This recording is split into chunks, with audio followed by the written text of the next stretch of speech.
Hello and welcome to another in our Youth Month interview series. I am Amanda Dougan and today we have a beauty for you.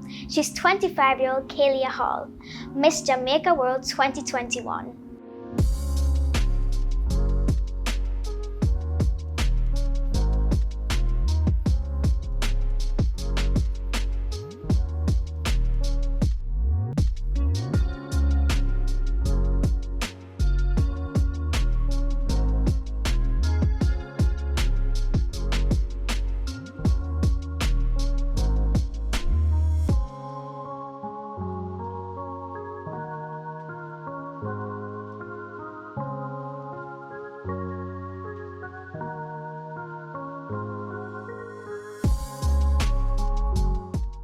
Miss Jamaica World 2021, Miss Khalia Hall, we're so happy to have you. Thank you for having me, Amanda. I'm happy to be here.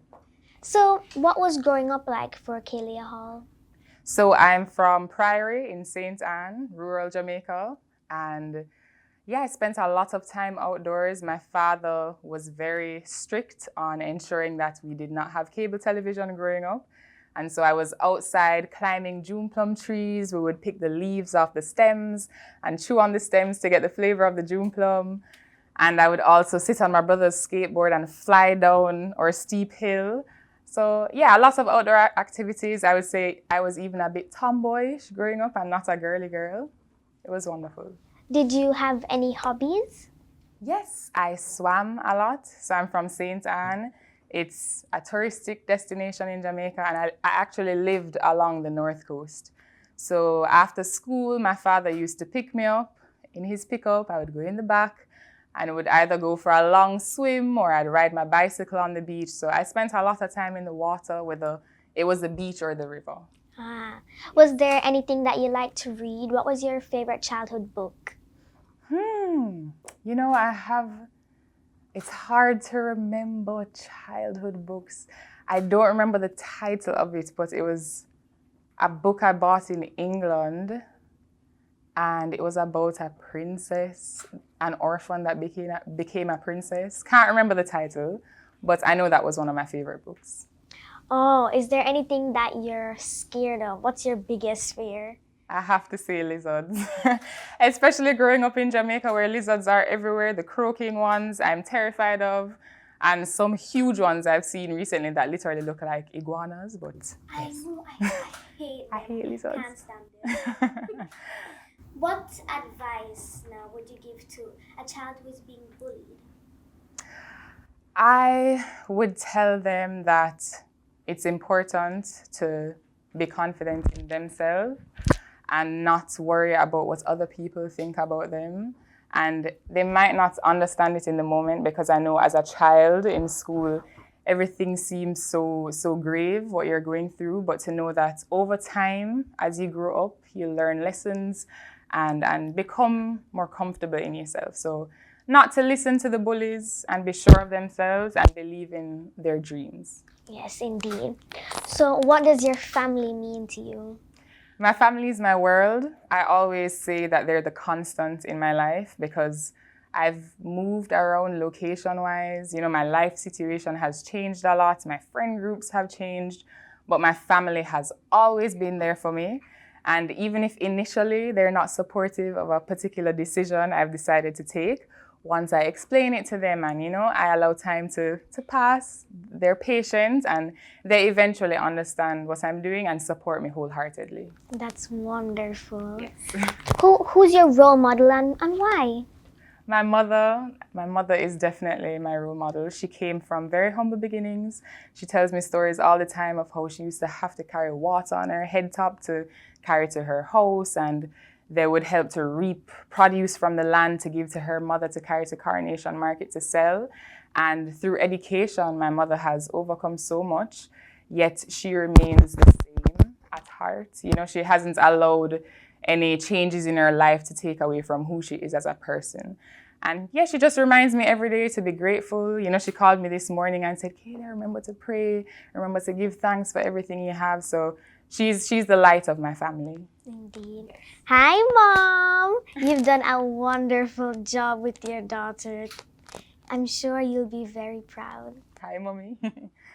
If you had to make the decision, because it's been a huge topic nowadays about Jamaica's 8th national hero, if you had to make the decision, who would you choose? Wow, that's a big question. I would say maybe Shelly Ann Fraser Price.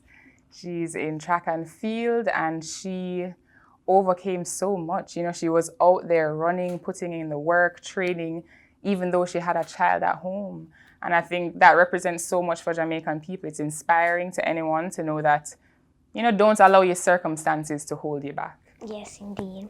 So I read that the Miss World Coronation 2021 will be held in San Juan, Puerto Rico. Oh, wow, you can roll your tongue.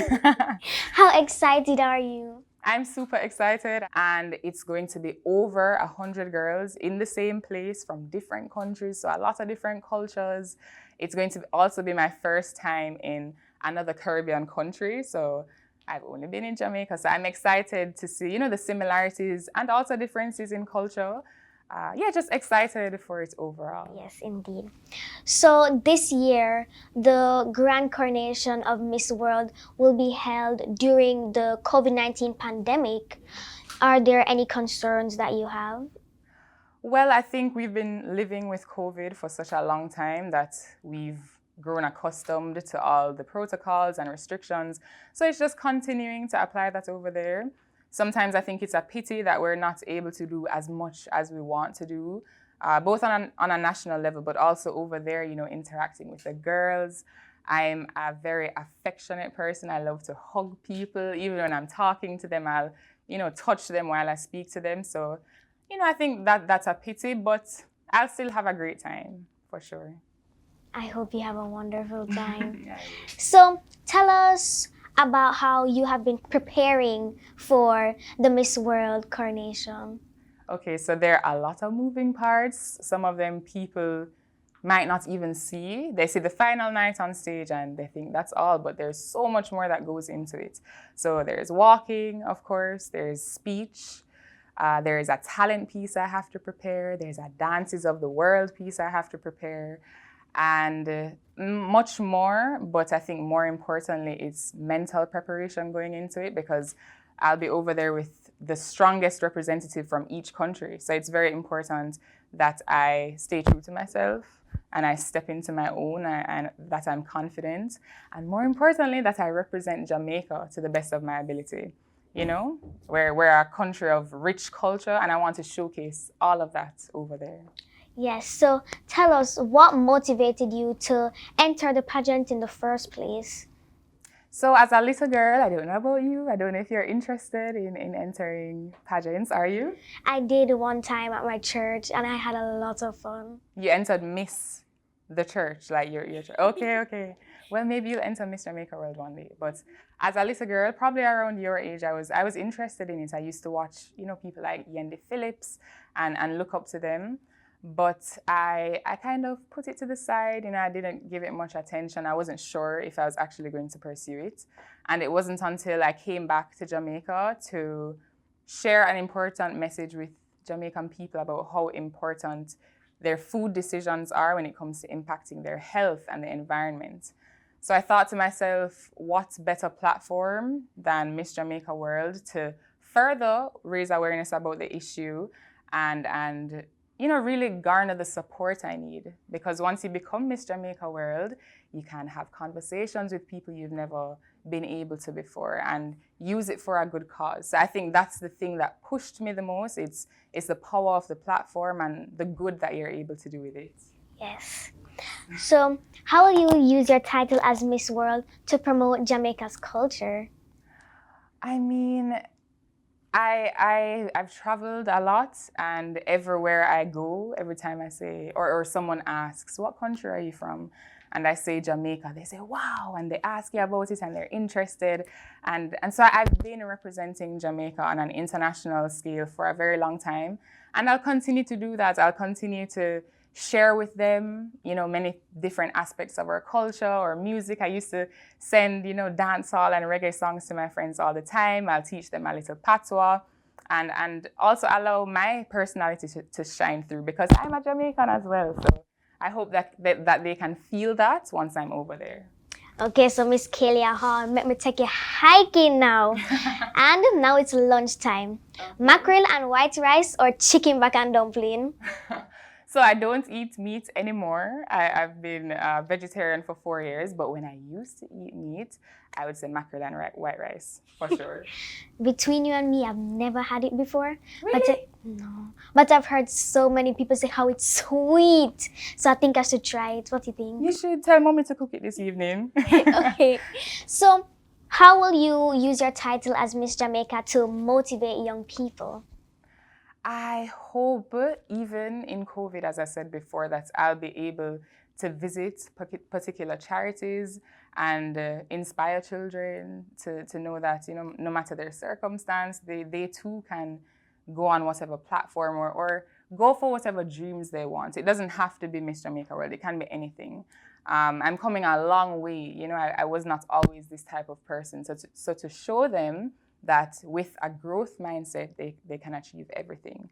And apart from, working with charities, social media is so powerful nowadays. So anything you post, you're really inspiring and setting an example for anyone who follows you. So I'll use my platform wisely, for sure, throughout my reign. Mm-hmm. So I did a bit of reading, and I know now that you have a master's degree in mechanical engineering. What was your inspiration? So I always say in high school, we don't, some of us are unsure of exactly what we want to do. I just looked at the subjects I was interested in and also good at, and that was math, physics, and chemistry. So I decided, okay, I want to do engineering. I think those would be useful. And I want to do mechanical engineering because it's the broadest field of engineering. So even if after I'm finished, I'm not sure of, which path I want to go down, I have many more options because of that. Okay. So you mentioned about posting online and being, responsible. What advice would you give to young people, specifically young girls, about being responsible social media users? I would say the first thing is to monitor your time on social media. I know that some of these apps have been designed to pull us in and have us spend more time on it. So it's up to us to take responsibility, self-responsibility. And, maybe give yourself a time limit, like every day I'm only going to spend maximum 2 hours on social media. Maybe that's too much. But, you decide for yourself. I think setting a time limit for me, it's not going on social media first thing in the morning. Maybe not going on social media until a particular time of day, because you don't want to look at that to start off with. So that would be my piece of advice. So, do you think that celebrities like yourself have a responsibility to be positive role models for young people? Of course. I mean, the platform I've gained with Miss Jamaica World has literally made me an ambassador of the country and Jamaican people overnight.